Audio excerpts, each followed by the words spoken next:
Hola a todos, bienvenidos a una nueva edición de Paredro, el podcast realizado por la Fundación Gratitud. Hoy le doy la bienvenida a Natalia Maya.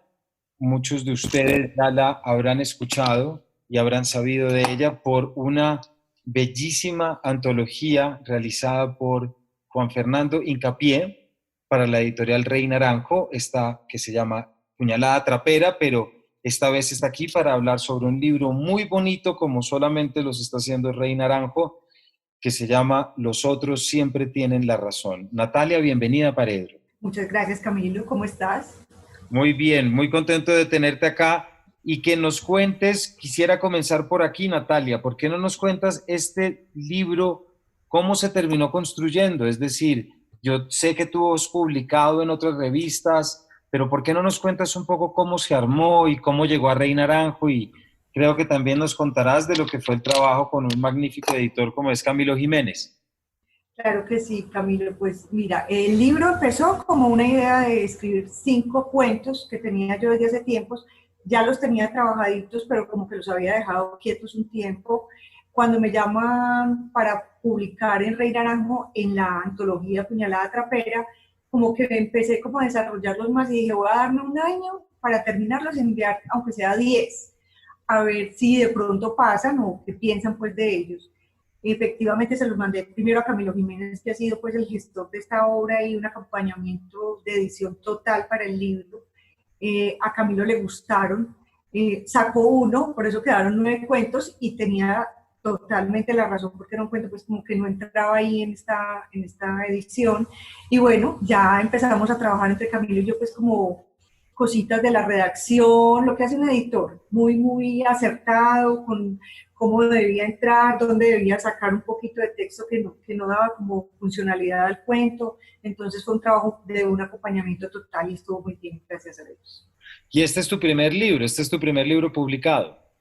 Este es mi primer libro. Sí, yo había publicado en algunas revistas, como bueno, en Bacánica me publicaron, en Revista Universidad de Antioquia, en El Malpensante, relatos, había publicado relatos o algunos ensayos sobre crítica literaria, pero de resto no había escrito pues un libro nunca. Y bueno, aquí nos fue el primer libro y bueno, estamos muy contentos con el resultado.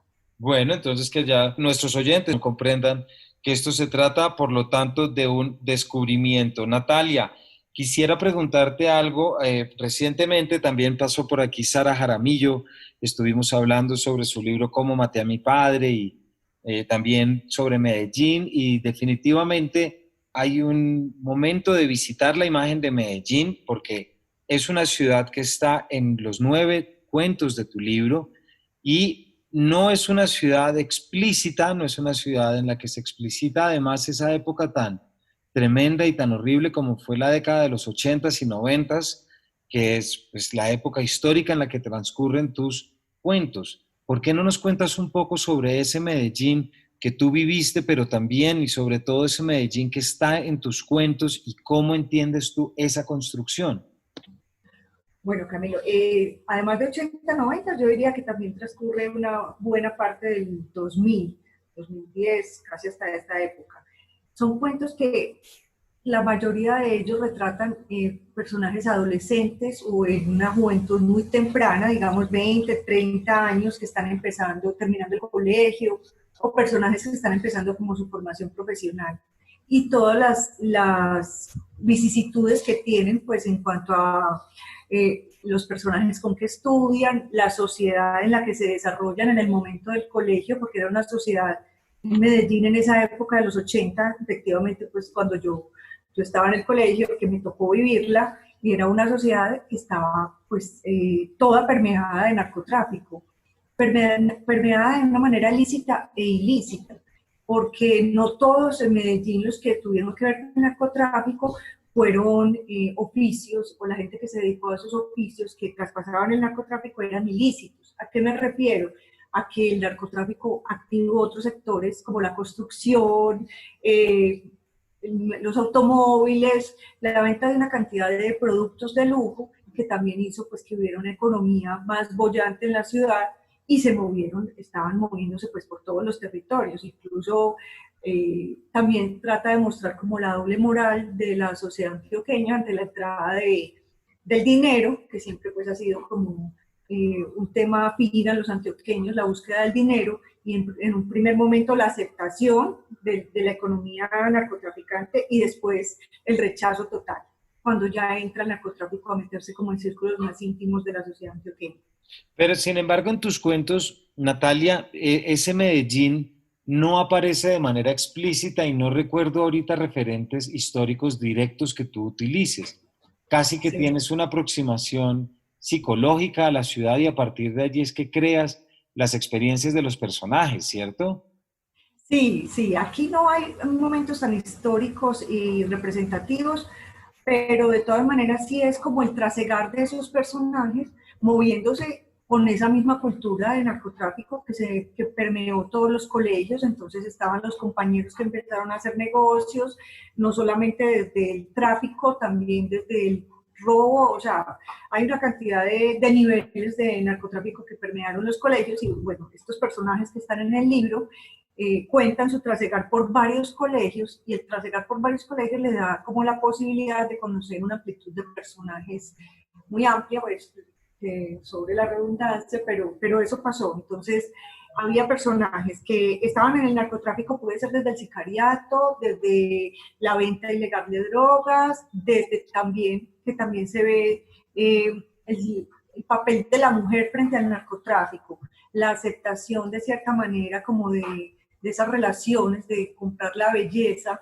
a cambio de una relación afectiva o amorosa, o incluso nada más una compra de, de su belleza porque a los narcotraficantes la belleza, como a todos, nos descresta, pero si había algo, pues, y si lo ha habido con la mujer, una manera como de comprar la belleza y exhibirla. Claro, y eso es un tema que, bueno, del cual hemos también escuchado y siempre atendido. Y eso me hace preguntarte también, Natalia, bajo esta perspectiva de la belleza, es innegable que tus cuentos tienen un trasfondo y un espacio muy íntimo femenino. Es el mundo de las narradoras, aparece reiteradas veces la relación con sus padres, con sus madres, pero también están las amigas, están los personajes. Si nos puedes contar un poco sobre esa elección. Sí, muchas de ellas son mujeres, no todas son la misma mujer. Hay unos cuentos que tú ves que, por ejemplo, dan continuación a otros cuentos, pero no siempre es la misma mujer.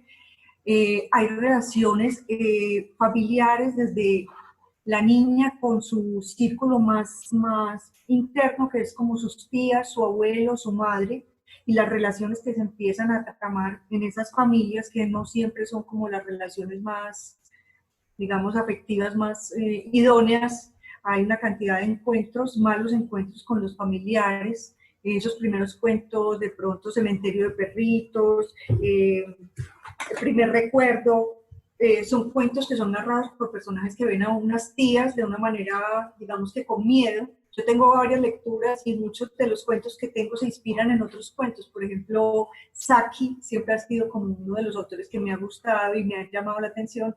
Y desde ahí yo vería como tramando la manera de buscar personajes que tuvieran esas relaciones muy cortadas con sus tías, y que eran personajes tan importantes en su familia, pero que a la vez terminan siendo todo lo contrario.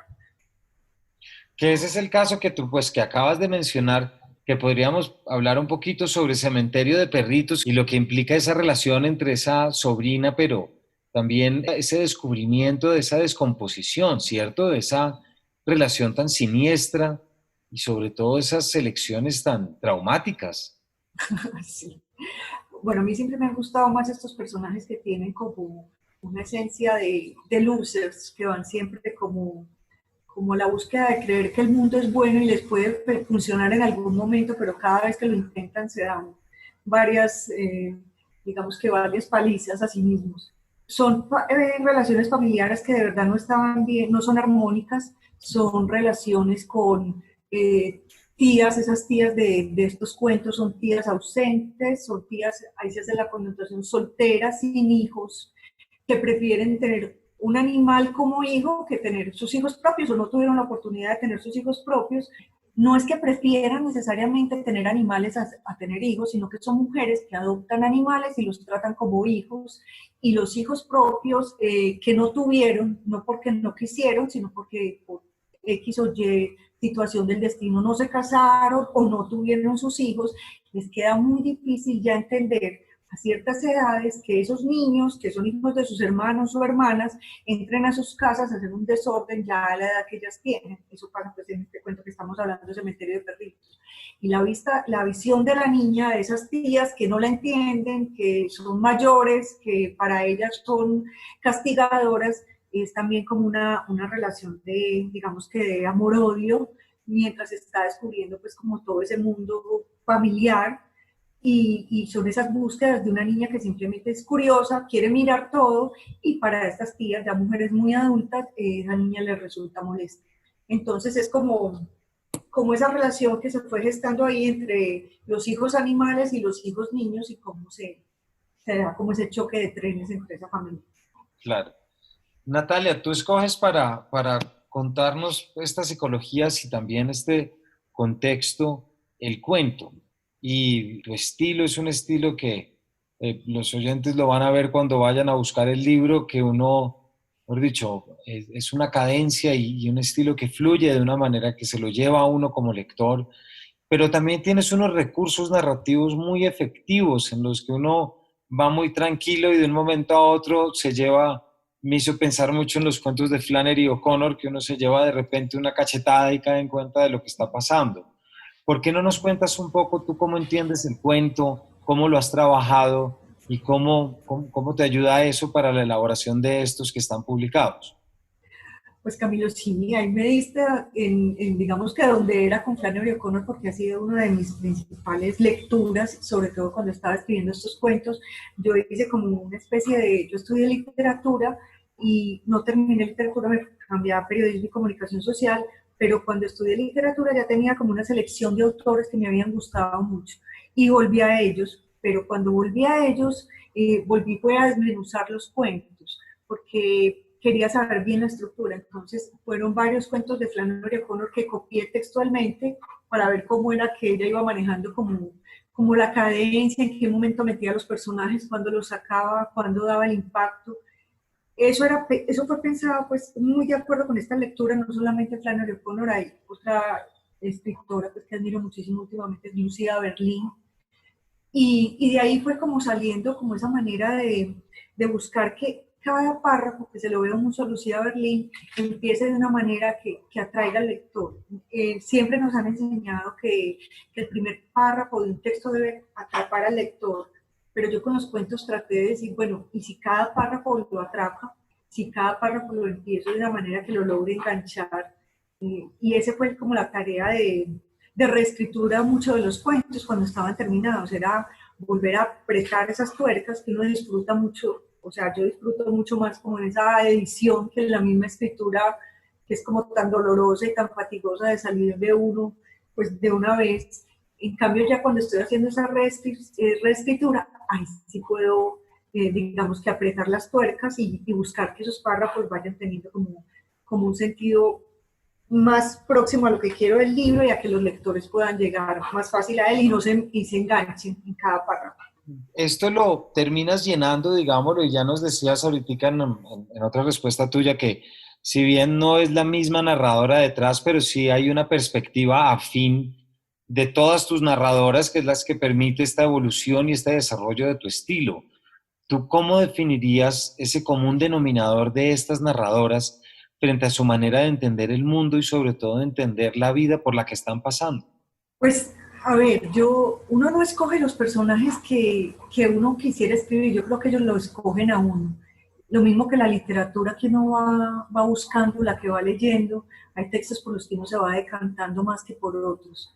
Y me he dado cuenta, como se dio cuenta algún día Salcedo Ramos en una entrevista que le leí, que casi todos mis personajes, como te decía ahorita, resultaban siendo como perdedores, pero que en esa pérdida de esos personajes había cierta dignidad que era muy rescatable.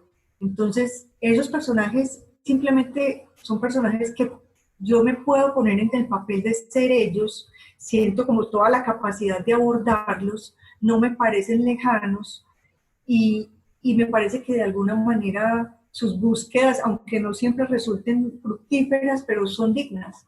Entonces, esos son los personajes que me han ido escogiendo y espero pues que, creo que ya mi literatura va a estar como muy señalada por ese tipo de personajes que me voy encontrando en el camino, que pueden, en su mayoría que existan, pueden salir de un personaje real o pueden ser medio reales o medio ficcionados. Hace poco me pasó algo con un personaje que tiene un nombre al interior del libro, se llama Marieta, y tengo una conocida que se llama Marieta y me llamó quería contarte esto porque me pareció muy gracioso y llamó a reclamarme que por qué su personaje quisiera a ella. Y en ningún momento, lo que pasa es que cuando uno está poniendo los nombres de los personajes, también hay como algo en las personalidades que uno dice, esta tiene que tener como esta característica. No es lo mismo ponerlos Ana o Juan que tener una connotación con un nombre como que sea mucho más llamativo y sonoro. Ya aprendí que no los voy a volver a poner con nombres llamativos y sonoros de amigas mías, pero bueno, por ese lado es que voy como trabajando los personajes. Y además es que es justo el de las nalgas postizas. Sí, exacto, ese es claro. Claro. Claro, lo que hablabas sobre la dignidad de los personajes y lo fructífero, quisiera preguntarte por ese primer cuento con el que abres la selección. A los 10 minutos se conoce el personaje y además un primer párrafo absolutamente que cae como una bomba, ¿no? Y es muy difícil que alguien no siga leyendo, pero creo que aquí tienes detrás un poco ese concepto de lo que es lo estético y sobre todo el personaje con el problema de su displasia de cadera y cómo vive la realidad frente a estos otros personajes que representan muy bien esto que nos hablábamos hace un rato sobre lo que es pues esa infancia en el colegio. Sí, incluso ahí es cuando ese cuento tiene mucho que ver con Flannery O'Connor, yo creo que se reconoce siempre cuando uno en la literatura trata de escribir una coja, no soy la primera que ha utilizado el recurso, pero esta coja que tiene Flannery O'Connor en sus cuentos, eh, para mí fue impresionante porque es una coja de la que uno no siente lástima. Y también ese trabajo como doble de que no siempre el personaje, porque tenga un defecto físico, porque haya sido disminuido de alguna manera eh, física, moral, siempre el pobrecito, sino que también esos personajes tienen otras caras que me gusta mostrar. Entonces esta era una mujer, obviamente pues que tenía pues su defecto de distancia de cadera, pero no era una mujer ignorante, ni era una mujer boba, ni era una mujer que no tiene nada que ver lo uno con lo otro, pero no era una mujer digna de lástima, es a lo que me quiero referir. Entonces, es como esa contraposición de dos personajes entre uno muy vivo, muy inteligente, y otra mujer como con su equivalente que podría tener como un desequilibrio, pero a la vez no. Ella también se daba cuenta de dónde se estaba metiendo y qué era lo que pasaba. Por el otro lado, hay otro tipo de personajes, Natalia, y es uno que no es que todos tus cuentos tengan que ver siempre con la muerte, pero sí la muerte ronda muchas de las experiencias y anécdotas de los personajes, ¿cierto? Y esto pues entre ataúdes, velorios y también muertes, y hay uno que sobre el que te quería preguntar porque me parece que hay muchos subtextos de pronto de esa cultura que quieres retratar o que te permiten elaborar esta narradora, como es el cuento Olvido, sobre esta niña que descubre el cuerpo de su padre. Bueno, ese cuento, como tú me decías, es un cuento duro porque nada apunta a que en algún momento ya va a descubrir la muerte de su padre de una manera trágica. Es un cuento que va tirando para otro lado y muestra a dos personajes, una mujer alcohólica y un joven estudiante de una carrera, pues que tiene como unas habilidades más allá como de seducción y de picardía. Entonces, ¿qué pasaba cuando estos dos personajes se juntaban? Y bueno, ahí había una historia de fondo, la historia de atrás era como la, el desmoronamiento de esa familia, del personaje principal, cómo su padre muere, cómo su mamá está desbaratada por la muerte de su padre y cómo alrededor empiezan a pasar personas que van dando pues como otros toques a su vida y van llenando o van sacando de lo que es en realidad pues la vida que les tocó. Esto te lo quería, me parece, mientras te escucho que hay temas con otro cuento que es de los que tengo aquí anotados, de los que me gustaron mucho, y es Take a Walk on the Wild Side, que es este personaje que está en misa y mientras espera que esté cantando los salmos, en realidad está cantando Lou Reed. Bueno, este personaje de Take a Walk on the Dark Side es una mujer que empieza como a tomar decisiones erradas en su vida, se relaciona con un hombre que está empezando como sus ritos en el cristianismo, que fue un hombre que tiene un pasado muy oscuro y que ha sido una mujer que era muy vilipendiada, una mujer que abusaban de ella, que no la trataban bien, y ella como en estas búsquedas termina como encontrándose con este personaje que la salva de una situación difícil en el bar El Guanábano. Ahorita que me hablabas de lugares de la ciudad, el bar El Guanábano es un lugar, pues, digamos que importante en la ciudad de Medellín porque es un punto de encuentro de varios universitarios y como un grupo de personajes muy bohemios de la ciudad. Y esta personaje pues rondaba esos sitios, estaba en ese lugar y casi que tiene una noche muy desafortunada cuando la ve este otro hombre y la invita a que se vaya con él. Se va con él, obviamente ella pues tenía un consumo de licor muy fuerte y empieza a vivir otra vida que no es la suya. Al lado de este personaje, van un día a la iglesia cristiana, ella lo acompaña, pero ella en el fondo lo que está es entonando otra melodía que te decía, y no es la melodía cristiana, sino que es más bien Take a Walk on the Dark Side, que es la canción que le está dando vueltas en la cabeza. De cómo de todas maneras se está metiendo en un camino muy, muy oscuro y muy salvaje. Claro. Natalia, ¿y cómo fue tu Medellín de toda esta época?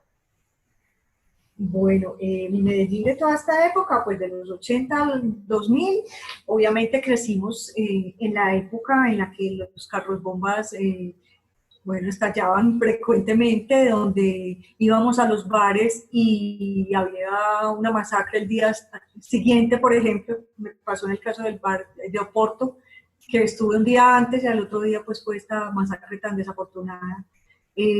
Miedo a un carro abandonado en una calle porque podía ser un carro bomba, compañeros que tuvieron en la Plaza de Toros La Macarena pasaron en ese momento cuando salió la bomba y tuvieron pues accidentes, compañeros a los que los mató la bomba en el Parque Lleras, entonces creo que sí nos ha tocado como muy de cerca esa época y la Medellín de ahora pues que sigue teniendo pues como de otra manera esta situación, pero ya como más camuflada con, pues, como con los combos y con otras cosas que están sucediendo como en los barrios.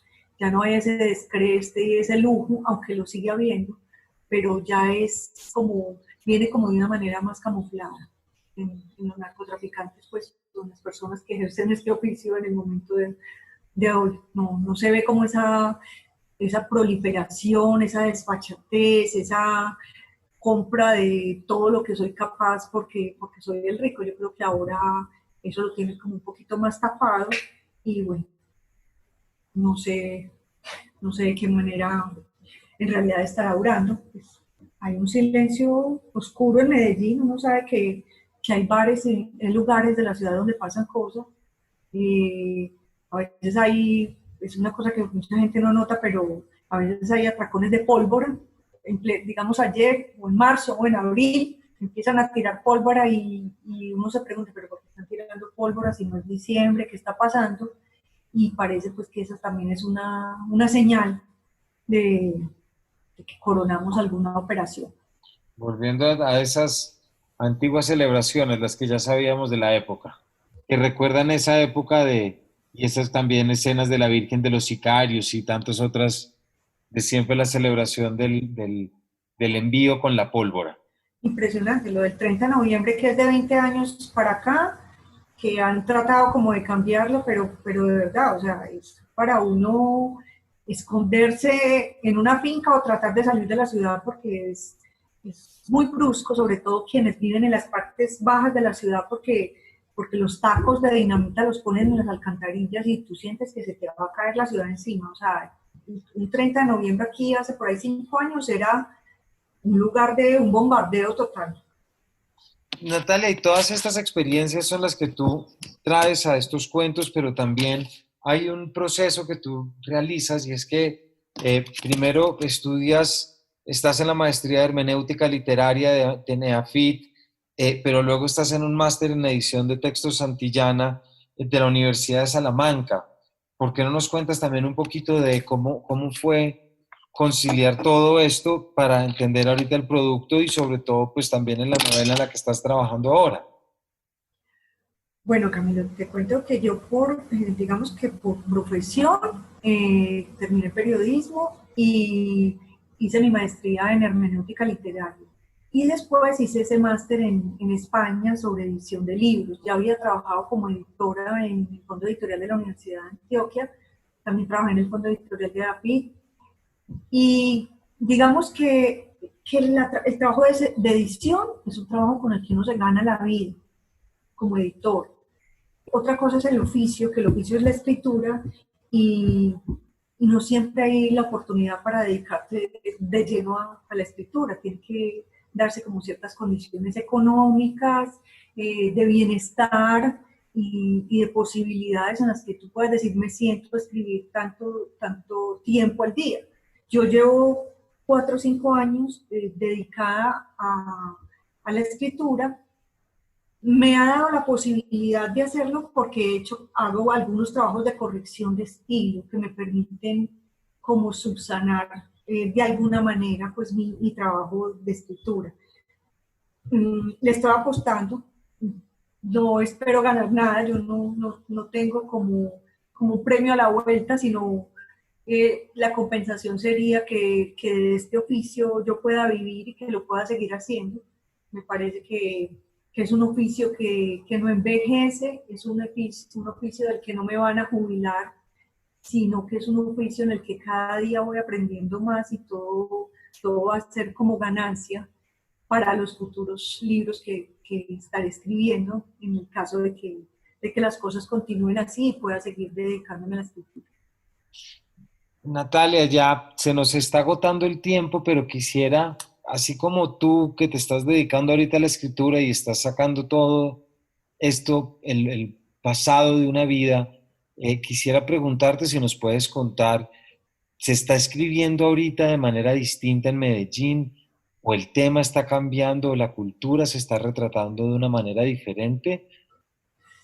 Bueno, Camilo, quienes son de mi generación, yo veo todavía que tenemos una influencia fuerte con lo que vivimos en el narcotráfico. Yo le preguntaba a un amigo, pero ¿por qué nos vamos tan atrás? No sé si es porque cuando uno empieza a escribir, uno empieza como en retroceso de lo que ya conoció. Entonces, es una ciudad, yo espero algún día, porque sé que el tema del narcotráfico está pues saturado para algunos, pero espero algún día poder escribir una ciudad que no necesariamente tenga que ver como con estos procesos. De todas maneras, me gusta mucho hacer la comparación con un libro de Héctor Abad que se llama Ancosta, y pienso que en Medellín hay 3 ciudades distintas. Entonces, no siempre es la ciudad de la pobreza marginal, una clase media y una clase alta que son casi que absolutamente desconectadas, pero no siempre tiene que haber el factor narcotráfico ahí. La ciudad también tiene otras cosas que pueden resultar maravillosas, pero cuando uno va como a su recuerdo, a lo que uno es y lo constituye para escribir, tiene que pasar por ahí, al menos los escritores que veo que son de mi generación. Veo que vienen detrás de mí personas que están empezando a escribir sobre otras cosas, eh, sobre sus padres, pero mira que siempre es como si nos fuéramos un poco atrás, como si tuviéramos que pasar revista de lo que vivimos y vamos pasando y pasando y pasando. Hay infinidad de clases de escritura aquí. Veo que hay mucha gente ahora, por ejemplo, en las maestrías de literatura, de escrituras creativas, que está buscando como un espacio.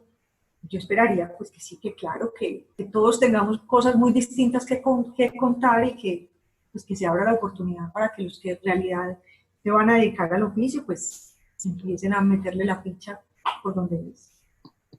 Bueno, Natalia, pues muchísimas gracias por habernos acompañado hoy. Natalia, autora de Los otros siempre tienen la razón, libro de 9 cuentos, editado por la editorial Rey Naranjo en la colección Índice, muy bonito como ustedes lo verán y se darán cuenta cuando vayan por él. Natalia, muchas gracias por habernos acompañado. Gracias a ti, Camilo. Muchas gracias. Y a todos ustedes, muchas gracias y nos vemos en una próxima edición de este Paredro.